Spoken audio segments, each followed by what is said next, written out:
सारे इधर रहता वो सारे इधर रहता वो अच्छा ना आ जाओ वो काम चेक करो के ओले तेरे मुंह वाले का काम देख ला अरे डरता भी पे बेचो स्कूटर अंदर बाड़े आई सो डरता भी पे लैया हे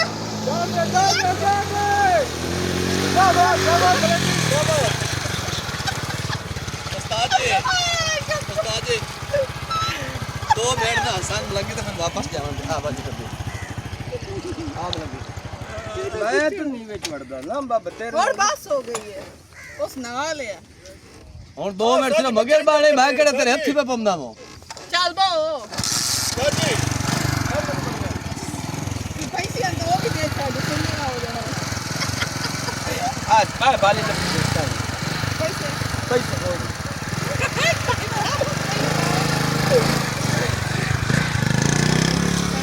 शाबाश रे शाबाश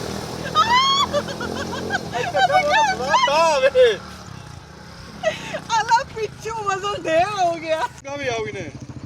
किधर को जल्दी करे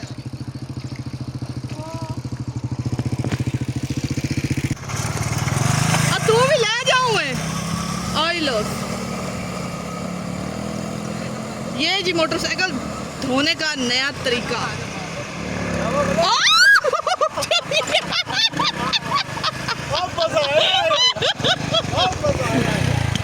बच गया नहीं तो सारा डट्ठा पे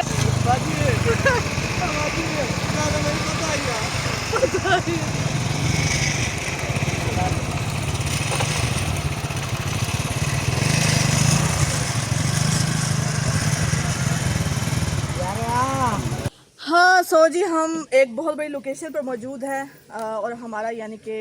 ड्रामा जो है वो दूसरा हम शूट करें क्योंकि एक क्लिप हम कर चुके हैं वो दरिया के पास लोकेशन थी वहाँ पर हमने दरिया भी इंजॉय क्योंकि दरिया में पानी जो है वो बहुत ज़्यादा हो गया है आपने देखा होगा वीडियो में आप देख सकते हैं कि पानी ज़्यादा हो गया था पानी निकल आया था तो हम लोग ट्रैक्टर पर आए थे मोटरसाइकिल वगैरह जो है वो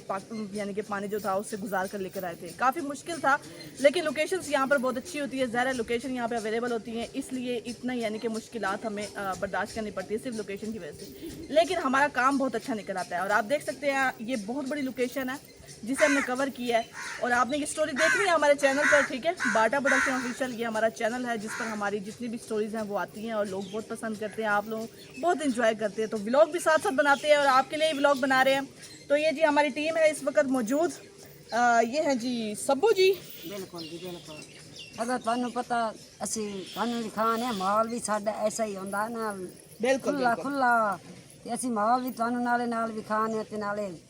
कर लिया शूट भी कर लिया बिच्चे भी लोग बिल्कुल जी ये हमारा कल्चर है ठीक है और ये इस चीज़ का हिस्सा है और ये हम दिखाते हैं हम इससे इलावा नहीं क्योंकि हमारी शुरू से चीज़ ये चलती है रही कि हम अपना पाकिस्तानी जो कल्चर है वो शो करवाते हैं ਤੇ ਮੇਰਾ ਨਾਂ ਜੀ ਹੈ ਜਿਲਾਨੀ ਮੋਟਾ ਦਿਲ ਦਾ ਸਾਫ ਤੇ ਨੀਆਂ ਦਾ ਖੋਟਾ ਸਾਨੂੰ ਆ ਪਤਾ ਤੁਸੀਂ ਵੇਖਦੇ ਪਓ ਜਨਾਬ ਕਿਹੜੀ ਸੋਹਣੀ ਲੋਕੇਸ਼ਨ ਹੈ ਦਰਿਆ ਦੀ ਮੰਨ ਤੇ ਅਸੀਂ ਆਏ ਵਧਿਆ ਦਰਿਆ ਵੀ ਤੁਹਾਨੂੰ ਵਿਖਾਇਆ ਹੈ ਤੇ ਆ ਵੇਖਦੇ ਪਓ ਟਰੈਕਟਰ ਦੇ ਉੱਤੇ ਅਸਾਂ ਚੜ ਕੇ ਦਰਿਆ ਪਾਰ ਕੀਤਾ ਹੈ बड़ी मुश्किल नाल इत्थे आए ते गर्मी भी बहु है ਤੁਹਾਡੇ ਵਾਸਤੇ ਅਸੀਂ ਵੀਡੀਓ ਬਣਾਉਂਦੇ ਆ ਤੇ ਵੀਡੀਓ ਨੂੰ ਲਾਈਕ ਕੀਤਾ ਕਰੋ ਸਾਡੀ ਨੂੰ ਮਲੰਗੀ ਦਾ ਜਵਾਬ ਹੈ ਮਲੰਗੀ ਤਾਂ ਹੀ ਹੁਣ ਪਾਣੀ ਦੇ ਵਿੱਚ ਵੜਨਾ ਕੋਈ ਨਾ ਮੈਂ ਤਾਂ ਅੱਗੇ ਵਿੱਚ ਵੜਿਆ ਤੇ ਡਾਵਣ ਲੱਗਾ ਪਾਣੀ ਦੇ ਵਿੱਚ ਤੇ ਬੋਲ ਬਾ ਜਾਵੇਂ ਘਰ ਕੋਈ ਨਹੀਂ ਜਾਵਣਾ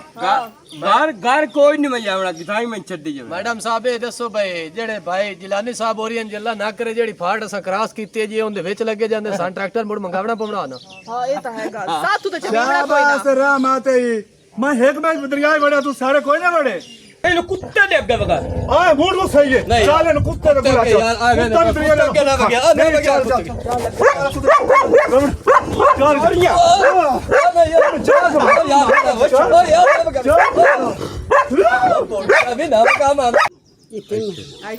रेडी रोल एक्शन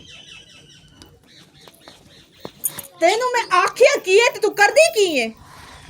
मैं जो तेनू आखे भी मेरे थिगड़े पैन तो ओ तू दो ठो कर तो तू भांडे चाहिए बदिए सो जी हमारी स्टोरी जो है वो कंप्लीट हो चुकी है और हमने एंड किया है स्टोरी का अब हम लोग घर जाने लगे लेकिन हमारे स्टोरी के एंड पे ही ये हैं जी बाला साहब, जिन्होंने वो क्या कहते हैं शहद के जो मक्खी का छत्ता नहीं होता, वो यानी कि मक्खियों को उड़ाने का काम करते हैं। शहद जो है ना उससे वो जो लेते हैं यानी कि वहाँ से निकालते होते हैं, जो कि बहुत मुश्किल काम है क्योंकि इससे जान का ख़तरा भी होता है और काफ़ी नुकसान होता है। आपको पता है वो जो शहद की मक्खियाँ होती हैं वो बहुत ज़्यादा यानी कि